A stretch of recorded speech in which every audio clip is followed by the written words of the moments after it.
Mali daw ang ginagawa ng mga Katoliko sa pag-sign of the cross. Pero, totoo ba talaga yan?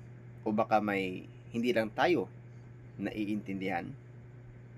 Kung narinig mo na ito sa comment section o debate o sa kahit sa kaibigan mo, this video is for you. Hello po mga kapatid at mga kaibigan. Atin naman pong pag-uusapan ng ating pananampalataya na magbubukas po sa ating pagkaunawa. Mali nga ba ang sign of the cross ng mga Katoliko? Para sa mga Katoliko, ang sign of the cross ay ginagawa sa pagsabi ng sa ngalan ng Ama, ng Anak, at ng Espiritu Santo. Amen. Ito ay panalangin, pagpapahayag ng pananampalataya at paalala ng sakripisyo ni Jesus sa krus. Hindi ito basta galaw lang ng kamay. May ilang nagsasabi na mali raw ito dahil sa ganitong dahilan. Tatlo yung dahilan po mga kapatid. Wala raw sa Bible ang eksaktong galaw. Pangalawa, tradisyon lang daw ng tao. Pangatlo, parang ritual o paulit-ulit na dasal. So, valid ba ang mga rason na iyan? Unang-una, mga kapatid, totoo, walang step-by-step instruction sa Bible kung paano gagawin ang sign of the cross. Pero, tandaan po natin, maraming Kristiyanong paniniwala ang hindi detalyado ang galaw, pero malinaw ang diwa. Halimbawa po, ang paggamit ng krus bilang simbolo. Okay? Ang paniniwala sa Trinidad, Ama, Anak, at Espiritu Santo, isang Diyos na may tatlong persona.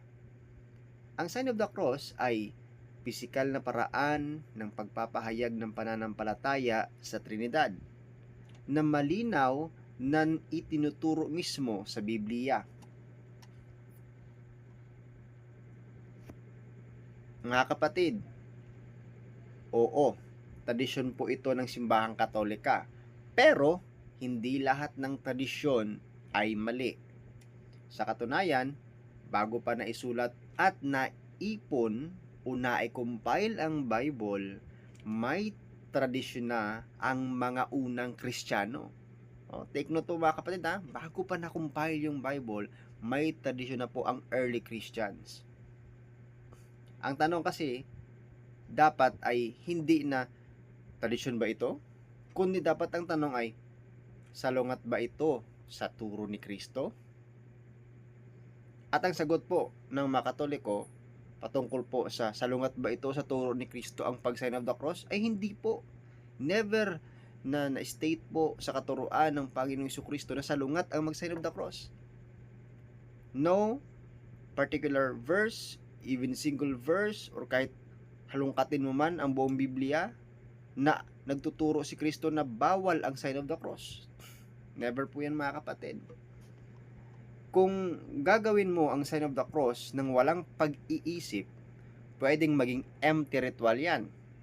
Pero, ganun din naman sa pagdarasal, pag-awit ng worship songs. O, di ba? Kahit gawin mo yan nang wala sa pag-iisip, no?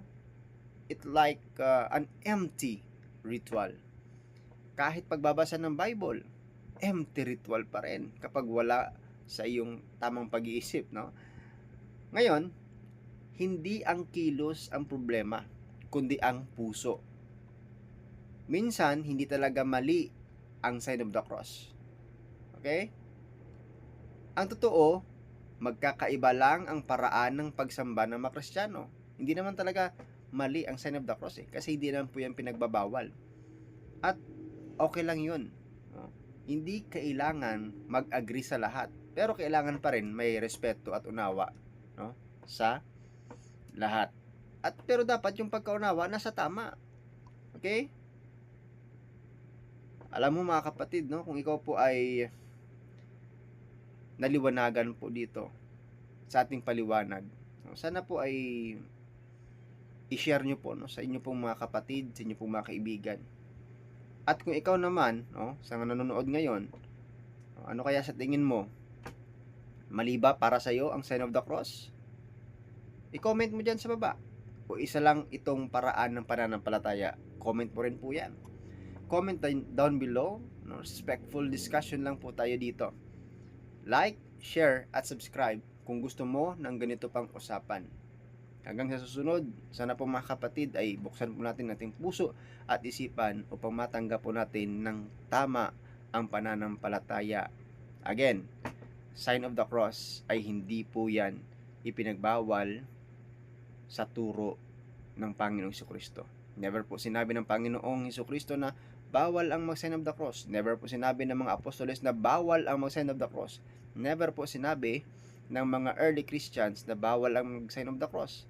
Rather, they used to have this. Early Christian po ang nagunang nag-practice niyan. So, sino po yung susundin natin?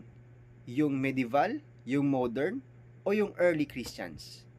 Ako po ay susundin ko po yung early Christians na kung saan sila po ang tamang nakakaunawa dahil sila din po ang naka-experience, malapit sa mga apostoles. From the apostles ng ating Panginoong Jesucristo to the church fathers, mga kapatid.